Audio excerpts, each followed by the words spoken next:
Bonjour, c'est M. Thiam, professeur de mathématiques.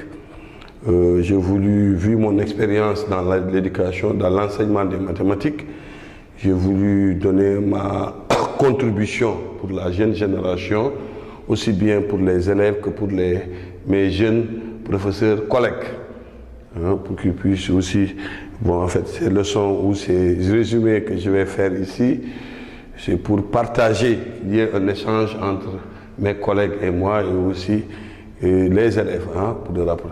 Alors là, parce que j'ai constaté il y a des thèmes qui interviennent, qui posent souvent des problèmes au niveau des concertations, des examens, baccalauréat et autres choses.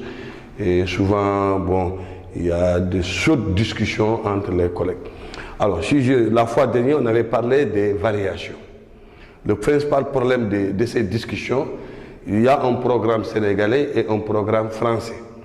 Le programme sénégalais, malheureusement, n'est pas accompagné par beaucoup de manuels.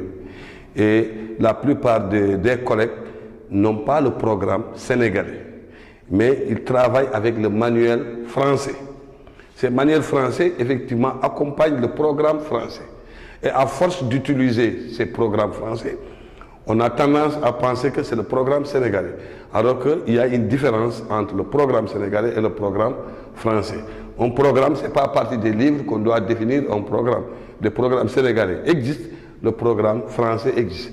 La seule différence, c'est qu'au niveau du programme français, il y a beaucoup de manuels qui l'accompagnent. Et la plupart des manuels que nous utilisons ici au Sénégal, à part la collection Siam ou Yaké, la plupart des manuels, c'est des manuels français, qui ne sont pas destinés aux élèves sénégalais, même si on va les faire, mais qui sont surtout destinés.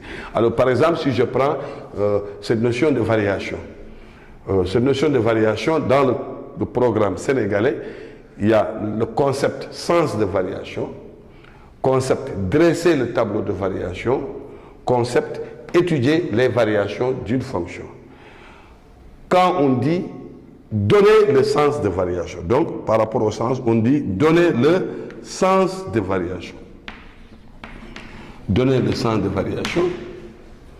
L'élève, après avoir défini le domaine de définition, il donne le domaine de définition. Il donne le domaine de définition. Il calcule la dérivée, f' dx. Il détermine son signe, le signe de la dérivée. Et il précise les intervalles sur lesquels la fonction est monotone. Par exemple, il dit sur un intervalle i, f' de x est positive, donc ce qui veut dire que f est croissante sur i. Sur l'intervalle j, f' de x est négative, ce qui veut dire que f est décroissante sur j. C'est ça le sens de variation. Donc en quelque sorte, donner, préciser les intervalles sur lesquels la fonction est monotone. C'est ça le sens de variation. Quand on dit dresser le tableau de variation, là, il n'y a pas de confusion. Tableau de variation, c'est un tableau qui est là en 3 lignes, qui est divisé en 3 lignes. La partie supérieure, ici, il y a le domaine de définition. La partie intermédiaire, c'est le signe de la dérivée. Et la partie terminale inférieure, f, qui indique les variations de la fonction.